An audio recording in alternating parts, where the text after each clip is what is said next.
berpikir ulang. Saya tidak akan berpikir ulang. Yang harus berpikir ulang adalah mereka yang membaca pikiran saya dengan cara yang keliru itu. Oke, ini buku setiap kali saya beberapa hari lalu otak politik Jokowi ini, Dr. Tifa teman saya, dia minta saya tuliskan pengantar. Lalu saya tulis dengan cara saksama dalam tempo singkat-singkatnya. Oke, tadi diterangkan oleh tentang fungsi otak. Seolah-olah otak itu sekedar benda biologis yang bisa dimulai dianalisis untuk memeriksa lapisan-lapisan lemak yang membuat saraf kita itu terus hidup, yang membuat elektromagnetik itu bisa melompat lewat untuk memproduksi energi. Tetapi selalu ada hubungan antara otak dan pikiran. Misterinya di situ sampai sekarang. Apakah otak membentuk pikiran atau pikiran kita memaksa otak untuk mengklasifikasi pengetahuan? Itu dulu sudah dipikirkan tahun 1800 oleh Immanuel Kant. Dan akhirnya bahkan neuroscience mengakui bahwa deteksi dari Immanuel Kant memungkinkan studi neuroscience dihubungkan dengan soal-soal emosi, soal-soal kecerdasan, soal-soal kemampuan untuk memberi kritik. Jadi buku ini sebetulnya temanya tema biasa nih, tema dari 1800 sudah diriset tuh. Hubungan antara otak dan emosi, hubungan antara otak dan protes politik. Kalau kita bilang ada orang oposisi, itu artinya otaknya memang ada fungsi dalam otaknya yang dihasilkan oleh kemampuan untuk reasoning. Itu dasarnya tuh. Kalau Anda baca riset tentang otak, ada dokter Spanyol namanya Damasio, Antonio Damasio. Dia bahkan mencoba membaca Immanuel Kant untuk mengetahui kenapa filsuf Immanuel Kant itu begitu cerdas. Padahal Immanuel Kant sendiri mengatakan otak saya itu, kata Immanuel Kant, bisa membaca otak saya. Coba Anda bayangkan, jadi problem itu dari awal sudah diriset tuh. Kendati pada waktu itu belum ada teknologi untuk menginterpretasikan jumlah energi yang dipublish oleh otak kita tuh. Anda bayangkan misalnya, kita sekarang lagi fasting, lagi puasa itu.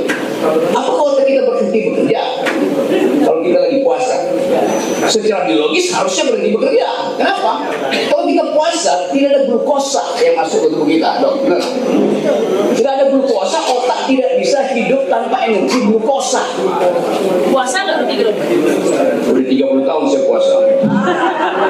Kirain bayar pikir. Jangan ajukan pertanyaan yang berbahaya.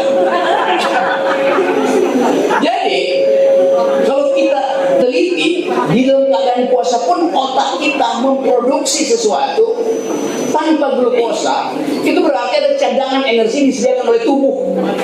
Kalau nggak semua orang yang berpuasa jadi dungu. Padahal bahkan mereka yang nggak puasa pun dari awal udah dungu. Karena namanya puasa Solo.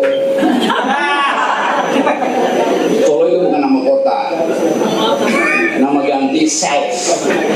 Solo sendiri. Gue mesti jadi akal supaya nggak kena delik. Oke, kata self tadi ya, saya akan itu kata kata self, kedirian kita dihasilkan oleh kemampuan otak untuk membedakan saya dengan Anda. Sekarang pertanyaannya, jenis kimia apa yang ada di otak sehingga mampu untuk membedakan saya dengan Anda, Anda dengan Gibran, Gibran dengan bapaknya dengan Jokowi. Kan itu kemampuan berpikir. Udah subversi belum Pak? Jadi kalau kasus yang ditulis oleh Dr. Tifa ini dibawa ke meja sidang di depan hakim,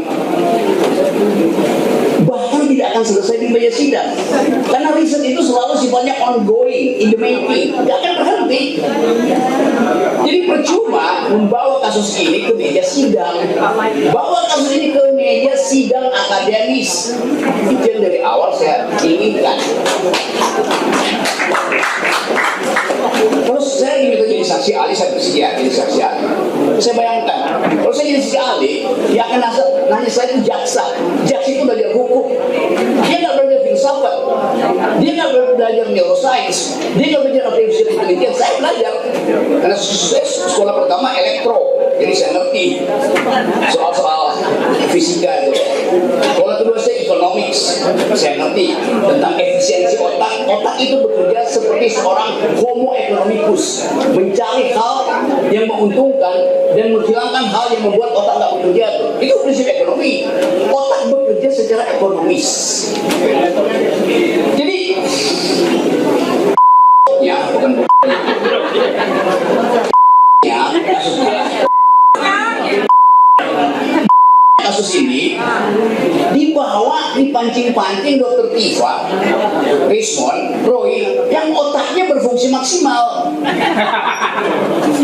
Dan segitu udah terlihat ketidakseimbangan. Otak Termon itu adanya di dengkul. Jadi kalau ada kesalahan berpikir, Termon akan dibedah oleh dokter ahli tulang.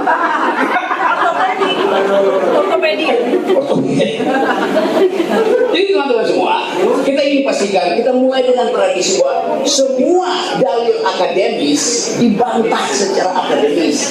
Perbantahan akademis itu